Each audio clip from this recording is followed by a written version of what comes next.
Hey guys, just going over some settings in my OSD, so I figured I'd do a little run through of the Dragon OSD and some of its features. So, yeah, basically you need it on a three-way switch, and I put it on my flap switch, which is in the center. Would be like this, and now I have it on my quadcopter, so I don't have any return to home set up, because I don't need it. So I got it on a two position switch of the 3-position switch, so that's just the way I have it set up on the auxiliary. So once you go into the menu, if I was flying a plane, once you go into the menu by going up on the 3-way switch, now I can use my left, or my aileron and elevator stick to go up and down and left and right to get into any menu. So it's always, if I want to get into the OSD settings, I would have to go right, and now I'm into it. And you can turn it on by going right, or turn it off by pushing back left. What the OSD does through GPS stabilization is, once you're into the menu, it will hold its heading and try to keep its altitude while you're in the menu. So if you have a little bank, and if you're in a little turn, and from what I've noticed anyways on the Pixlr, if I was in a little turn, go into the menu and it would hold that turn. So try to keep it as level and straight as possible when going into the menu. So in our first menu, we got OSD settings, GPS and alert settings, autopilot settings, calibration, custom settings, reset the altitude floor, reset home, and that's where you save. Reset your current log. Now I have it set up to take a GPS log point every 10 seconds, and I'll show you that there in a sec. You can have it for every 1 second to, not quite sure the max, but if you want to do like every second, 60 seconds, so you'd have one log every minute or whatnot. So I have it for 10 seconds, so I take 60 logs in a minute. And then you can reset that log, boot from defaults, set a fail-safe position, set your aileron and elevator neutrals, servo direction test. Now that's just to test your autopilot if you have it in the plane, and basically just hold right, and you should get up on your right aileron, up elevator, and right rudder if you have the autopilot set to control your rudder. So that way you know that your autopilot is not going to put you in a nosedive. If you hold right here now, if I have it in a plane, and right aileron went up, but you notice that your elevator goes down, well, as soon as you put on autopilot, it's going to nose down, right? So that's the 3 direction test, just to make sure that you are not going to crash. And the best thing about it, if I had to go into return to home, it's on a switch, so if I notice that right away, I just put it back into manual mode and take control. Or your inputs override the autopilot settings. So we'll go into the OSD settings. Display voltage 1. So basically that is an external battery, and you'll see it in the top left. If I turn it on, then you can see it flashing. Now that's if you have an external battery powering your OSD. Is voltage 1 and voltage 2. So if I had the current sensor powering the OSD, I would get the same reading of that 11.41 on the bottom left, because that's my main flight battery. It's voltage 2, I believe. So it's flashing now. I have it set to I forget what the cutoff is, but for some reason it just keeps flashing. I think I have it set to 10.5, because usually I run a 3-cell. on a Apollo OSD and camera and BTX. And you'll see that there in a bit. Okay, what else we got? Display call sign, so you can turn that on if you have. It'll pop up every so often, and it's not coming up. Oh yeah. So this is to display the call sign. And I'm inside, so I'm very limited on GPS satellite signals, as you can see. If you have a call sign set up, display glide slope, and you'll see that flashing there on your craft needs to be moving really, so you can see it gives you an indication in relation to how far away you are from home where you should be.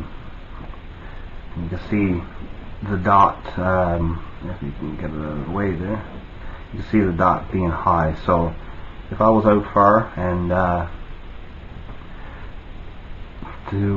the dot would probably be lower, and as I get closer to home that would keep creeping down, and you just follow that down and acts like a glide slope. Next, display VSI. Now that's up in the top right, so that just shows you your vertical speed indicator, VSI.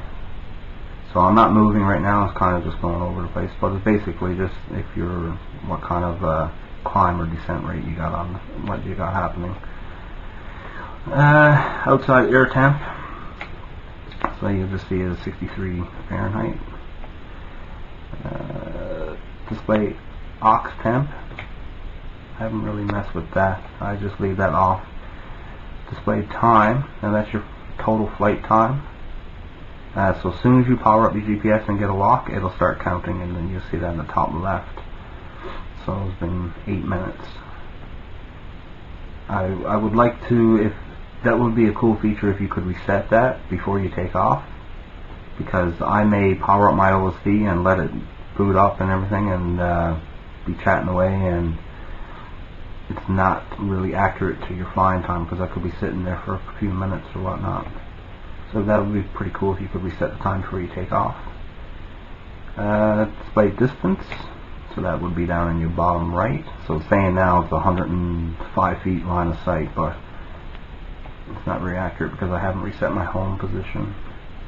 Disable text border. That's I like this feature. I really haven't flown in the nighttime, but you would have it on, and it gives a pretty cool display when it's dark. GP input mode, that's just the pass-through for your GPS, and 2 is the default, and that's what you need it on. The altitude ladder style, there's a couple, 2 different options, so you can have it off, and on your right you'll see just the altitude there, and number 2, it's just in a little bit closer. Speed ladder style, that would be on your left, and you can see there, and that's the only option on, or that one for the speed ladder. Compass style, and you have 8 different menus. It will start at 0, so there is neither one at 0. We come through and it just shows your heading on the bottom, and then it's just a little bit different. You can see that there.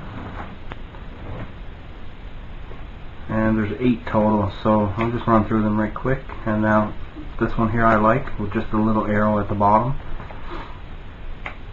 4, you just got the home in the center, and you have a little arrow indicating where you are in relation to the home.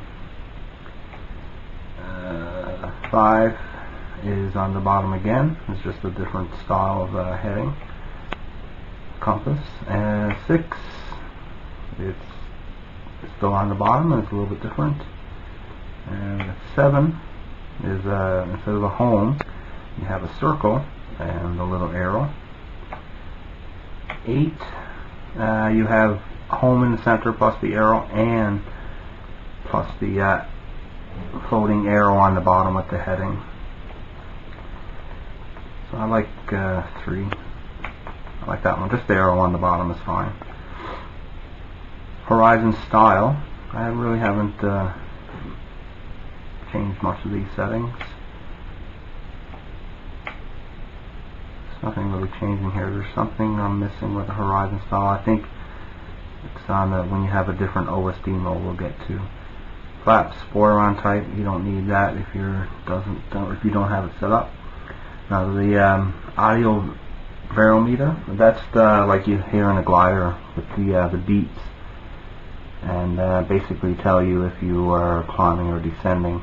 If you have ever heard a vario in a glider, with that you need to obviously have headphones or some means of hearing it, and you need your audio channel plugged into your OSD. So I leave that off. OSD mode, at 0, so which is nothing. We got this one. This is the one I normally use. And we got this one, which is very similar to an easy OSD. You'll see in the top it has the little arrow, but we still have the arrow on the bottom, the floating arrow with the heading. And 3 is this is just some of your statistics, not really statistics, but some of your information, just to check stuff. Diagnostics page. And 4 is like this, so you have the compass up top, and pretty much everything else is the same.